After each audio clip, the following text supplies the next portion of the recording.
My husband cheated on me, then threatened the other woman with leaking her intimate videos, so I drove him into insanity and had him committed. 2 years later, he's begging me to tell everyone the truth. I was once walking my child to school when I noticed one of the moms glaring right at me. So I did what I always do in these situations. I simply started at her back. You see, my husband is a stud. Green eyes, curly hair, stable income. So it wasn't rare for women in our daughter's class to give me dirty looks. If anything, I lived off of it. Like, yes, you know what I have, and you can't have it. Mwaha. Anyway, usually this only happens once and my death state scares them off enough to never try again. But then I saw her do it again the next day, and the next day. I was honestly close to clocking her, but then I noticed something. One time, there were tears in her eyes, like she was heartbroken. And if there's anyone you can count on for gossip, it's the moms. So I did some digging and found out she was a single mom, never had a husband in the picture, and was new to the area. I honestly thought she was just trying to be my friend. So the next week, I gave her a chance. I always saw her being bubbly with the other moms, so I felt pretty comfortable doing this. But the second I turned to her to strike up a conversation, her eyes fell to the floor. She put her hand on her stomach as if to stop herself from hyperventilating.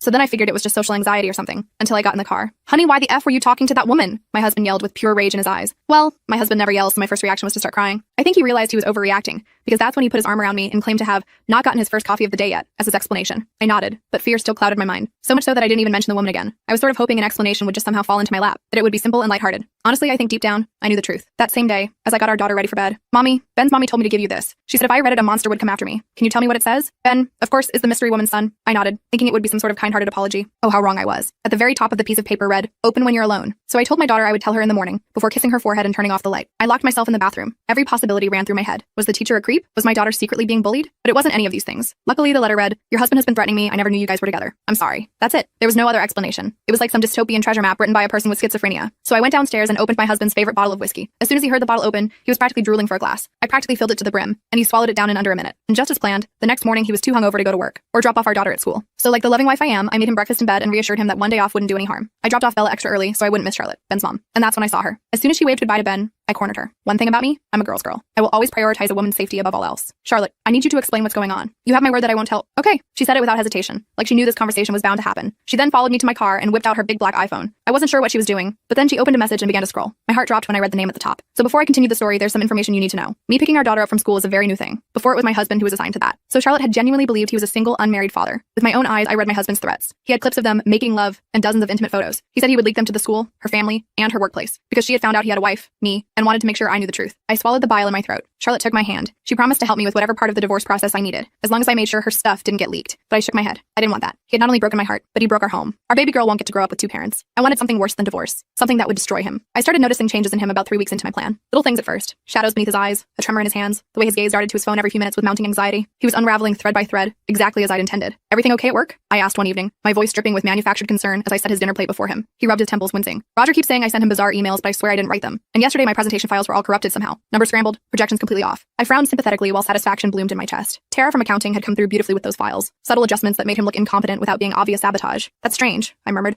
reaching across the table to squeeze his hand. Maybe someone has it out for you? The seed of paranoia took root immediately. His eyes widened before narrowing. You think so? But who would do that? I shrugged, the picture of innocent confusion. I don't know, honey. Do you have enemies at work? He spent the rest of dinner silent, mentally cataloging everyone who might want to sabotage him. The irony that his biggest enemy was sitting across the table completely escaped him. That night, while he showered, I went through his phone again. His password hadn't changed. My birthday. And I had about 7 minutes before he'd emerge. I quickly sent a text to his boss about that client dinner tomorrow. I think we should invite Melissa from accounting. She and I have some ideas to discuss. Melissa was Roger's wife, and everyone knew they were having marital problems. I deleted the message from his sent folder and put the phone back exactly where he'd left it. The next morning, he was a mess. Roger had called him at 6 a.m., furious about the text. I swear I didn't send it, he insisted, pacing our bedroom. Why would I suggest bringing his wife? Everyone knows they're practically separated. I gasped appropriately, hand flying to my chest. That's terrible. Could someone have gotten into your phone? He stopped pacing, his face paling. You think someone's hacking me? But how? Why? I suggested changing his passwords, which he did immediately. Of course, I watched carefully as his fingers flew across the screen, memorizing each new combination. The next phase involved Charlotte more directly. We arranged for her to accidentally run into him at the grocery store while I was conveniently shopping in another aisle. I watched from behind a display of cereal boxes as she approached him, her expression carefully crafted to appear terrified. Please, I heard her whisper loudly enough for me to catch. I haven't told anyone. I swear. Just leave me alone. Before he could respond, she hurried away. When I rounded the corner with our cart, his face was ashen, sweat beading on his forehead despite the store's aggressive air conditioning. Was that Ben's mom? I asked innocently. She looked upset. He flinched visibly. I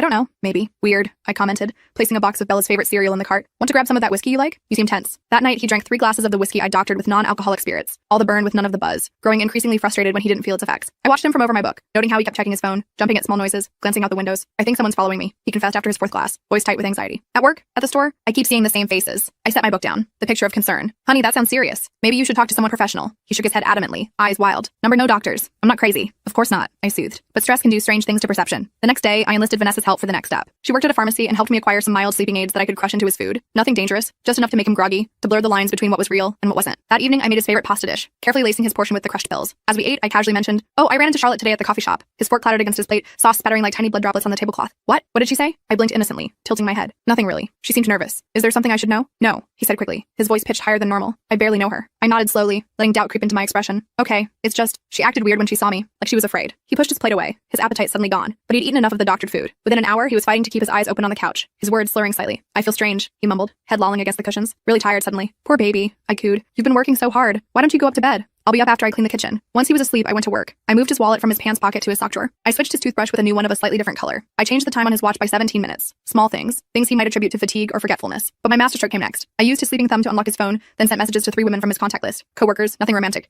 saying things like, can't stop thinking about yesterday, and let's keep what happened between us. Then I deleted the sent messages but left the confused replies that would come in the morning. The next morning, he was disoriented and confused, running his hand through his hair as he searched the bedroom. My watch is wrong, he muttered, and I can't find my wallet. It's in your sock drawer, I said without looking up for my coffee. You put it there last night, don't you remember? The doubt in his eyes was delicious, like watching dark clouds gather before a storm. I don't think I did that. I looked at him with concern, my brow furrowed just enough. You definitely did. You said you wanted to remember to get new socks today. Are you feeling okay? Before he could answer, his phone chimed, then again, and again. 3 messages in quick succession. I watched as he read them, his face cycling through confusion, panic, and fear. Something wrong? I asked, sipping my coffee. No, he said quickly, shoving the phone in his pocket. Just work stuff. But I could see the questions forming in his mind. What had he done? Had he messaged these women? Why couldn't he remember? Over the next few days, I escalated my campaign. With Tara's help, we arranged for a woman he didn't know to approach him in a coffee shop near his office. You need to stop calling me, she said loudly enough for others to hear. I'm not interested, and I'm going to report you if it continues. He was bewildered, protesting that he had no idea who she was. But the damage was done. People had seen, had heard. Whispers would spread through his professional network. At home, I continued my psychological warfare. Items disappeared and reappeared in strange places. His clothes would be subtly rearranged in his closet. The temperature on the thermostat would change inexplicably. And all the while, I was the perfect concerned wife, suggesting he see a doctor, get more rest, take vitamins for his memory issues. I think someone's coming into our house, he told me one night, his voice tight with fear, eyes darting to the windows. Things keep moving. I'm not imagining it. I widened my eyes, clutching his arm. That's terrifying. Should we call the police? But he backtracked immediately, shaking his head. No, no police. They'll think I'm crazy. Why would they think that? I asked innocently, watching his face carefully. He didn't answer, but I could see the doubt eating away at him like acid. Was he losing his mind? Was he doing things he couldn't remember?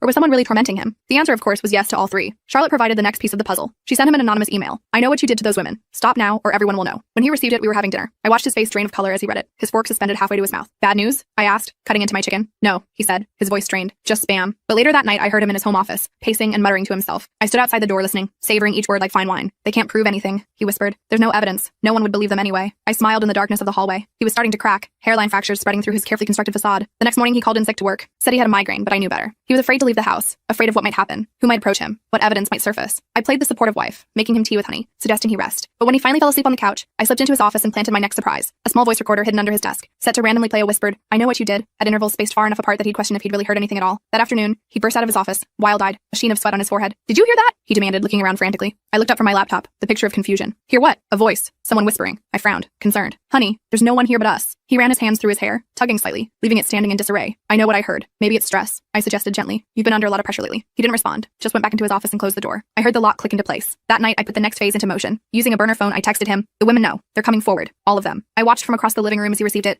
saw the panic bloom across his face like a bruise. He quickly blocked the number, but the damage was done. Everything okay? I asked, looking up from my novel. Fine, he said, his voice strained. Just work stress. I nodded sympathetically. You know you can talk to me about anything, right? The irony of my offer hung in the air between us, unrecognized by him. The next day, Tara called me with news. He'd been acting erratically at work, accusing colleagues of sabotaging his files, checking over his shoulder constantly, locking himself in his office for hours. Roger's concerned, she told me. He's talking about requiring a psychological evaluation. Perfect. That evening, I suggested we have friends over for dinner that weekend. It might help you relax, I said, massaging his shoulders as he sat rigidly at the kitchen island. You've been so tense lately. To my surprise, he agreed, nodding slowly. Perhaps he thought appearing normal to our friends would help him feel normal. Little did he know I had already coordinated with Charlotte, Vanessa, and Tara. Each would play their part in what I was now thinking of as his final unraveling. The dinner party was set for Saturday. I spent Friday preparing, cooking his favorite foods, setting the table with our best china. He seemed calmer, almost hopeful that things were returning to normal. That night, while he slept, I made my final preparations. I placed a woman's earring, not mine, under his side of the bed, just visible enough to be found eventually. I installed a small device Tara's IT friend had given me that would make our smart home system go haywire during dinner, lights flickering, music changing, thermostat fluctuating, and I made sure the doctored whiskey was fully stocked. Saturday arrived. I was a bundle of nerves and excitement as I prepared the final touches for dinner. Our guests would arrive at 7, 2 couples we'd known for years, plus a surprise I'd arranged. At 6, he came downstairs looking better than he had in weeks. He'd shaved, dressed in his favorite blue shirt, even styled his hair. For a moment, I felt a pang of something. Not quite regret, but remembrance of who I thought he was before I knew the truth. You look nice, I said, and meant it. He smiled, the first genuine smile I'd seen in weeks. Thanks. So do you. I'm looking forward to tonight. I think I've been, I don't know, going through something, but I feel clearer now. I nodded, hiding my disappointment. Had he stabilized? Was he adapting to my psychological warfare? I couldn't have that. Honey, I said casually, could you check the guest bathroom? I think the light bulb might be out. While he was upstairs, I quickly sent a text from my burner phone to his. I'll be at your house tonight. Time to face what you've done. I heard his phone chime upstairs, followed by silence. Then footsteps. Faster, heavier than before. He came down looking pale again, a vein pulsing at his temple. Everything okay? I asked, arranging cheese on a platter. Fine, he said tightly, knuckles white where he gripped the banister. The bulb is fine. Our first guests arrived at 7 on the dot. Nathan and Stephanie, a couple we'd known since college. Next came George and Beverly, neighbors neighbors from down the street. My husband seemed to relax slightly, falling into familiar social patterns, though I noticed how his eyes kept darting to the windows, how he startled at every sound. And then, at 7:30, the doorbell rang again. I excused myself to answer it. Charlotte stood on our porch, looking nervous but determined, her dark hair swept up elegantly, wearing a dress I'd helped her choose for maximum impact. Is he ready? She whispered. I nodded. As ready as he'll ever be. I led her into the living room where everyone was having drinks. The moment he saw her, my husband's glass slipped from his hand, shattering on the hardwood floor, wine spreading like blood across the pale wood. What is she doing here? He demanded, his voice strangled. I feigned confusion. Charlotte? I ran into her at the store yesterday and invited her. I thought it would be nice to get to know the other school parents better. I turned to our friends. Charlotte's son, Ben, is in Bella's class. Everyone smiled politely, but the tension was palpable. Charlotte gave a small wave, avoiding direct eye contact with my husband. Where's Ben tonight? Stephanie asked conversationally. With his grandmother, Charlotte replied. She was happy to have some quality time with him. My husband was frozen, staring at Charlotte like she was a ghost. I touched his arm gently. Honey, you spilled your drink. Let me get you another. I guided him to the kitchen, away from the others. As soon as we were alone, he grabbed my wrist, his fingers digging painfully into my skin. Why is she here? He hissed, eyes wild. Are you trying to drive me crazy? I widened my eyes, the picture of innocence. What are you talking about? She's just another mom from school. You know who she is, he insisted, his grip tightening. This is part of it, isn't it? Part of whatever's happening to me. I pulled my wrist away, rubbing it for effect, letting my eyes fill with tears. You're hurting me, and you're not making any sense. Should I ask everyone to leave? The suggestion horrified him. Canceling would mean explanations, questions he couldn't answer. No, he said quickly. No, I'm fine. Just surprised. Then let's rejoin our guests, I said calmly, though my heart was racing with triumph. Back in the living room, I positioned him directly across from Charlotte. Throughout dinner, I watched him watching her, jumping whenever she spoke, flinching when she reached for the salt or her wine glass, sweat beading on his forehead. The smart home device worked perfectly. Halfway through the main course, the lights dimmed dramatically, then brightened to an almost painful level. The music, which had been playing softly in the background, suddenly blared before cutting out completely. What the hell? Nathan asked, looking around. Sorry, I said smoothly. We've been having some electrical issues. The electrician is coming Monday. My husband stared at me, suspicion clear in his eyes. I met his gaze innocently, taking a sip of wine. The temperature dropped next, the air conditioning suddenly blasting cold air through the vents. Our guests hugged themselves, commenting on the chill. I'll check the thermostat, my husband offered, clearly eager for an excuse to leave the table. While he was gone, I leaned toward Charlotte. You're doing great, I whispered, squeezing her hand under the table. When he came back looking frustrated,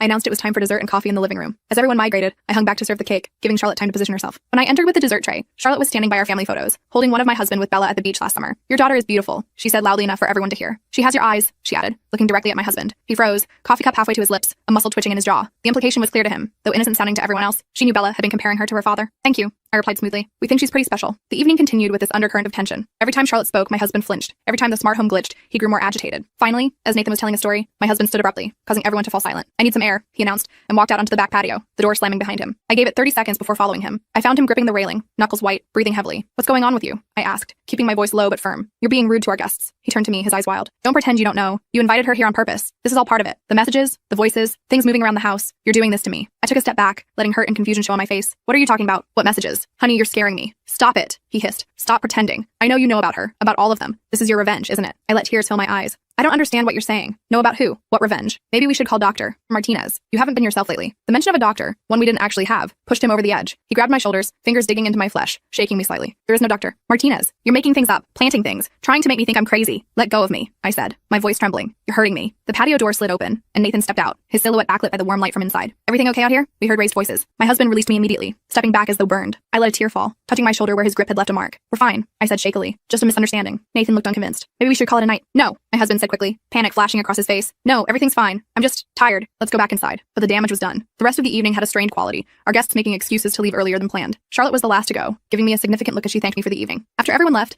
my husband and I stood in the silent living room, the remains of our dinner party scattered around us. What was that about? I asked quietly. Why would you say those things? Why would you grab me like that? He ran his hands through his hair. I don't. I can't explain it. I feel like I'm losing my mind. Things keep happening that I can't explain. I approached him cautiously. Like what? Talk to me. For a moment, I thought he might confess everything. The affairs, the threats, all of it. Instead, he shook his head, shoulders slumping in defeat. Nothing. I'm just tired. I think I need to sleep. As he trudged upstairs, I allowed myself a small smile. The evening had gone exactly as planned. Our friends had witnessed his erratic behavior, his aggression toward me. Charlotte had established her connection to our family in a way that would seem innocent to everyone but him. And most importantly, he was beginning to doubt his own sanity. Phase 1 was complete. Now it was time for the final act. I cleaned up the kitchen alone that night, methodically washing each dish while planning my next move. The dinner party had accelerated things perfectly. Now I had witnesses to his breakdown. Upstairs, I could hear him pacing in our bedroom, the floorboards creaking rhythmically with each turn. When I finally went up, he was sitting on the edge of the bed, head in his hands, the picture of defeat. Do you want to talk about what happened tonight? I asked, keeping my voice gentle as I changed into my pajamas. He looked up, his eyes bloodshot, dark circles beneath them like bruises. I don't know what's happening to me. I sat beside him, not too close. You haven't been yourself lately. The outbursts, the paranoia. I'm worried about you. I'm not paranoid, he snapped, then immediately softened. I'm sorry. I feel like I'm being watched, like someone's messing with me. I placed my hand on his, the picture of wifely concern. Maybe you should take some time off work, or talk to someone professional. He pulled his hand away. I don't need a shrink. That night, he tossed and turned beside me, mumbling in his sleep about evidence, and they're coming. By morning, the dark circles under his eyes had deepened, and his hands shook as he poured his coffee. I think I will stay home today, he announced, not meeting my eyes. Good idea, I replied, kissing his cheek, feeling him tense at my touch. Rest will help. As soon as I dropped Bella at school, I texted Charlotte. He's home today. Time for phase 2. She responded immediately. On it. I ran errands for 2 hours, giving Charlotte time to work. When I returned home, I found him in his office, the door locked. I knocked gently. Honey, I brought lunch. Silence. Then the sound of paper shuffling. The lock clicked, and he opened the door just enough to peek out, one bloodshot eye visible in the crack. Not hungry, he muttered. Over his shoulder, I could see papers scattered everywhere, his computer screen showing multiple open windows.